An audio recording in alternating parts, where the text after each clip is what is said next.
हाँ, तो आज एक महान शख्सियत, एक महान नेता, एक महान समाज सुधारक भारत में हुए हैं, जो उनकी आज जन्म जयंती है।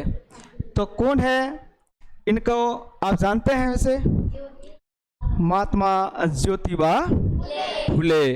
तो इनकी जयंती को आज भारत भर के अंदर सभी लोग हैं वो मना रहे हैं।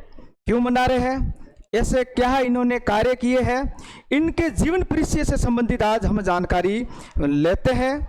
क्या देखिए, महात्मा ज्योतिराव फुले का जन्म,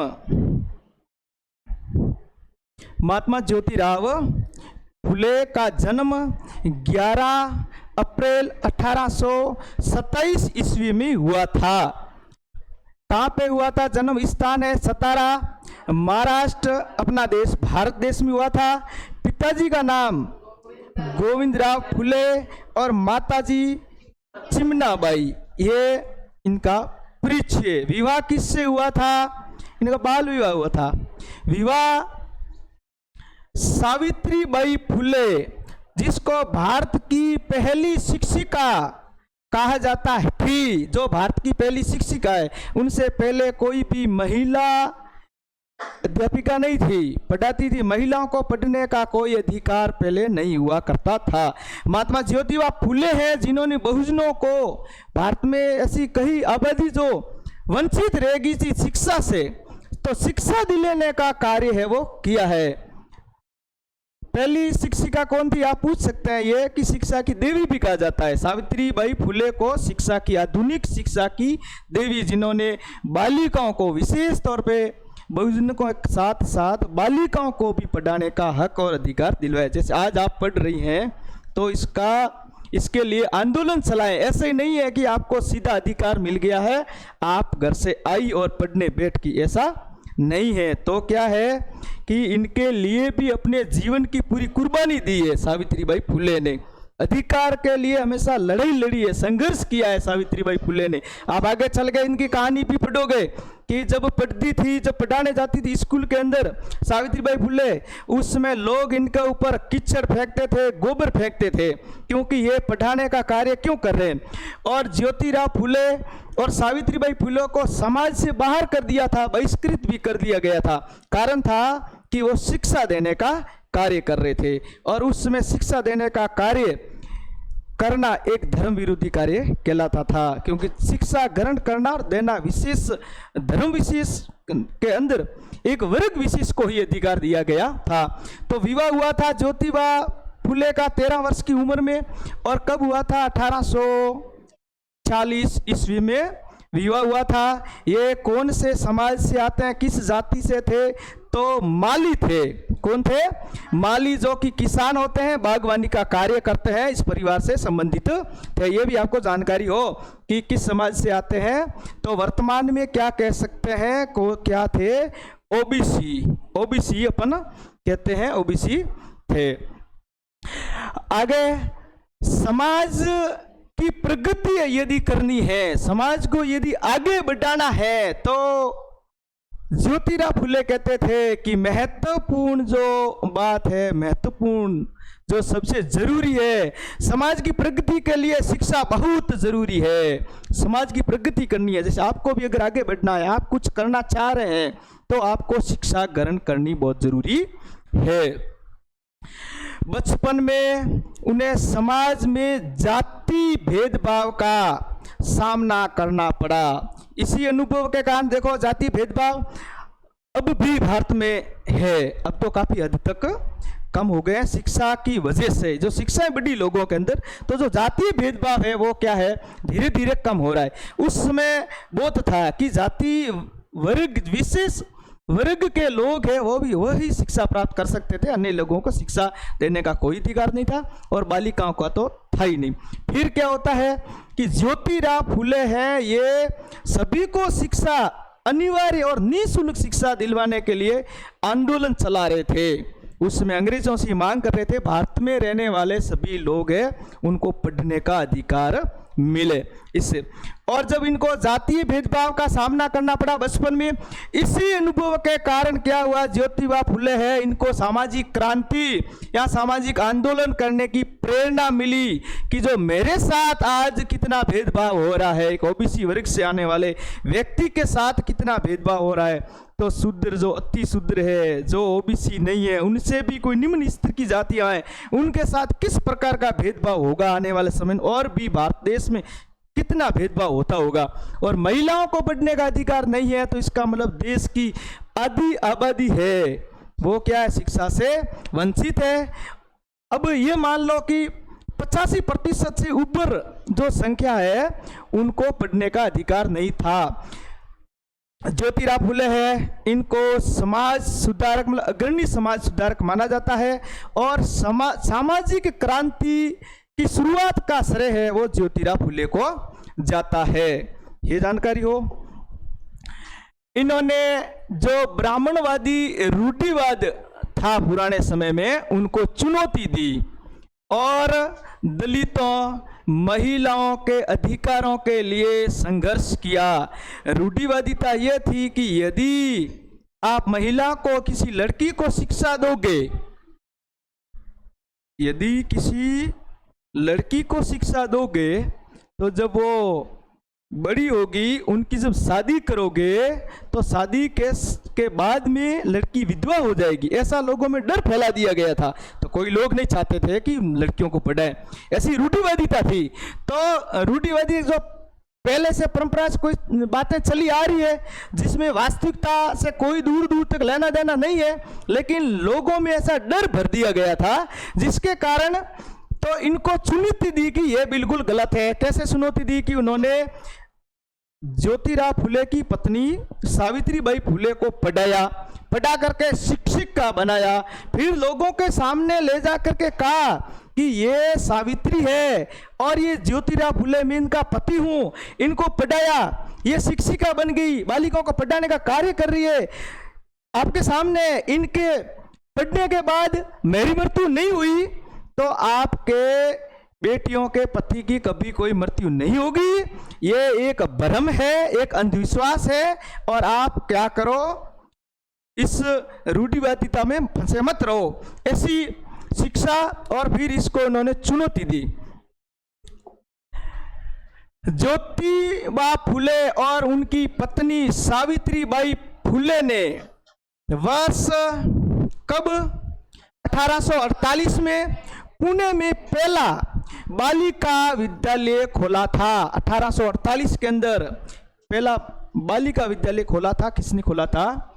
ज्योतिराव फुले और सावित्रीबाई फुले ने 1848 के अंदर पुणे के अंदर पहला बालिका विद्यालय खोला था। या सावित्रीबाई फुले और ज्योतिराव फुले है वो बालिकाओं को पढ़ाने का कार्य करते थे, शिक्षा देते। इनके साथ साथ अन्य भी शिक्षा के केंद्र खोले थे, विद्यालय और भी खोले थे।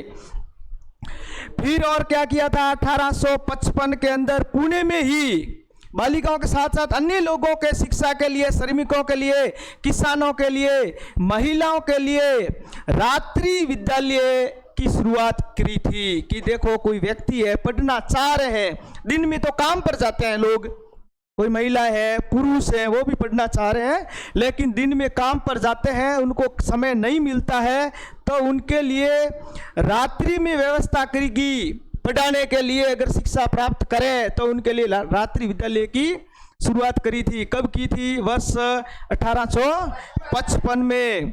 रूढ़िवाद का विरोध किया था। ये पहले आप समझाया है कि जैसे जाति उत्पीड़न है तो उनका क्या इन्होंने विरोध किया था कि व्यवस्था कैसी है? पदानुक्रम व्यवस्था है। समाज के अंदर व्यवस्था थी पदानुक्रम। पदानुक्रम का मतलब सबसे ऊपर कोई है, उनसे नीचे एक और जाति है, उनसे नीचे एक और जाति है, उनसे नीचे, ऐसे मतलब खड़ी व्यवस्था थी। तो उनको क्या कर दिया इन्होंने? चुनौती दी। उत्पीड़ित वर्गों तथा महिलाओं के उत्थान के लिए ब्रिटिश शासन का इन्होंने समर्थन किया था। कि जो अंग्रेजी सरकार थी, ब्रिटिश शासन था, उन्होंने जो उत्पीड़ित लोग, जो पीड़ित लोग थे, शोषित वंचित लोग थे, उनके लिए शिक्षा के केंद्र खोले और महिलाओं के उत्थान के लिए कार्य किए। पुराने समय में कोई ऐसी रूढ़िवादिता, कोई कुरीतियाँ थी, तो उनको मिटाने के लिए भी इन्होंने कार्य, कौन सी सरकार ने, ब्रिटिश सरकार ने की, तो इन्होंने ब्रिटिश सरकार का क्या किया, समर्थन किया था। और सरकार से 1854 के आसपास ये ब्रिटिश सरकार ने मान लिया था कि देश के अंदर रहने वाली बहुसंख्यक जो आबादी है, जिनको शिक्षा का अधिकार नहीं है, उनको हम निःशुल्क और अनिवार्य शिक्षा का अधिनियम पारित करने वाले हैं और उनको शिक्षा देंगे। उसके बाद में फिर क्या हुआ कि ये अंग्रेजों ने घोषणा कर दी थी कि हम देश के अंदर रहने वाले जो बहुसंख्यक लोग हैं, जो बहुजन है, जिनको पढ़ने का अधिकार नहीं दिया गया, कई वर्षों से वंचित रखा गया, उनके लिए हम निःशुल्क और अनिवार्य शिक्षा का अधिकार लाने वाले हैं। और उनके बाद में फिर क्या होता है, देश के अंदर एक बहुत बड़ी क्रांति होती है कि अंग्रेज है वो धर्म विरोधी कार्य कर रहे हैं, सभी को पढ़ाने का जो अधिकार ला रहे हैं, ये धर्म विरोधी है, देश के लिए ये अच्छा नहीं है, ऐसा कुछ लोग मानते थे। और फिर क्या हुआ है, होता है जिसको 1857 की क्रांति के रूप में हम पढ़ते हैं, वो क्रांति होती है। तो इनका ज्योतिराव फुले है, उन्होंने क्या किया था, विरुद्ध आलोचना की थी, इसकी आलोचना की थी कि ये क्या है कि जो ब्राह्मणवादी शासन है, इनकी बहाली के लिए ये किया जा रहा है, जिससे क्या है कि विशेष वर्ग के लोग, उच्च जाति के लोग हैं, वो प्रयास कर रहे हैं इसके लिए कि शासन की बहाली हो, अपने शासन की। जाति विरोधी आंदोलन इन्होंने चलाए थे ज्योतिराव फुले ने। और क्या था कि जाति पदानुक्रम, जैसा कि मैंने पहले बताया कि एक खड़ी जातीय व्यवस्था थी, उनको क्या करना है कि समांतर जातीय व्यवस्था, तो इनको समाप्त करने के लिए निम्न जातियों के लिए अनिवार्य शिक्षा और आर्थिक उत्थान का समर्थन किया था कि जो निम्न जातियां हैं उनके लिए क्या करना चाहिए कि उनको अनिवार्य रूप से शिक्षा दी जाए और उनका आर्थिक उत्थान के लिए उनको अनिवार्य शिक्षा देनी जरूरी है। ज्योतिराव फुले ने कब 24 सितंबर 1873 में सत्य शोधक समाज की स्थापना की थी। ये महत्वपूर्ण है, सत्य शोधक समाज की स्थापना ज्योतिराव फुले ने कब करी थी, 24 सितंबर 1873 में। और इसमें जो जातीय व्यवस्था है उनका विरोध करने के जो इनका उद्देश्य था कि जाति आधारित पदानुक्रम के खिलाफ संघर्ष करना इस सत्य शोधक समाज का मुख्य उद्देश्य था। 11 मई 1888 में मुंबई में एक सभा थी और सभा में इनको महात्मा की उपाधि दी गई थी, इसलिए हम ज्योतिराव फुले को महात्मा ज्योतिराव फुले कहते हैं। इसके बाद में इन्होंने विधवा पुनर्विवाह का समर्थन किया तथा साथ ही बाल विवाह का विरोध किया था कि बाल विवाह नहीं होने चाहिए जो कि पहले होते थे, और विधवा पुनर्विवाह का इन्होंने समर्थन किया था। इनकी पढ़ाई के बारे में पहले इन्होंने मराठी में अध्यापन किया, मतलब पढ़ाई करी थी, और उसके बाद में फिर इनकी बीच में पढ़ाई है वो छूट गई थी, अध्ययन किया था, ठीक है, अध्ययन इन्होंने, बाद में इनकी पढ़ाई है वो क्या हो गई थी, छूट गई थी। और उसके बाद में फिर इन्होंने 21 वर्ष की उम्र में अंग्रेजी माध्यम से इन्होंने 7वीं कक्षा पास करी थी, 21 साल की उम्र में। शिक्षा का तो अधिकार नहीं था। उसके बाद में समझ में आया कि हमें भी पढ़ना चाहिए। इतनी समझ कब आएगी कि कोई लोग बड़े हो जाएंगे, बड़े होने के बाद में वो देखते हैं कि मुझे पढ़ने का अधिकार नहीं गया, मैं इसलिए पढ़ाई से वंचित रहा। तो इसका मतलब ऐसे कई और लोग हैं देश के अंदर रहने वाले बहुसंख्यक लोग हैं जिनको पढ़ने का अधिकार नहीं दिया गया। तो इनका नारा इन्होंने क्या कहा, नारा महत्वपूर्ण है, देखो कि विद्या बिन मति गई। मति का मतलब है बुद्धि हमारी, कि हमें विद्या नहीं थी तो क्या है कि बुद्धि है वो चली गई। मति बिना नीति गई और नीति बिना गति गई, गति बिना वित्त गया और वित्त बिना क्या हो गए, वित्त बिना क्या शूद्र बन गए। ये सारे अनर्थ किसने किए? अविद्या ने किया है, अज्ञान अशिक्षा ने किए। इतने सारे अनर्थ है, इसमें लिखा है कि इतने सारे अनर्थ किसने किए? अविद्या ने किए। इसलिए शिक्षा महत्वपूर्ण, इन्होंने सबसे ज़्यादा जोर दिया था शिक्षा पर, कि लोगों को शिक्षाएं दी जाए। जो लोग वंचित है, पीड़ित है, आर्थिक रूप से भी कमजोर है, तो उनको शिक्षा दी जाए। इनकी एक पुस्तक है, प्रसिद्ध पुस्तक चलती है, जिसका क्या नाम है? गुलामगिरी। 1873 में प्रकाशित हुई और सबसे प्रसिद्ध पुस्तक है। इस पुस्तक में इन्होंने जो जाति व्यवस्था है उस पर कड़ा प्रहार किया है, उसका विरोध किया था। और ज्योतिराव फुले का निधन कब होता है? 28 नवंबर 1890 को कहाँ होता है? पुणे में होता है।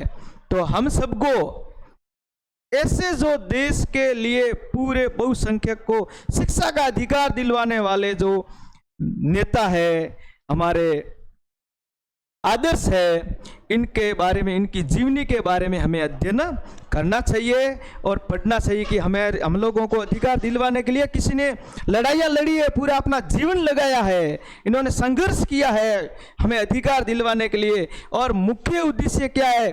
कि शिक्षा देना। मुख्य उद्देश्य क्या?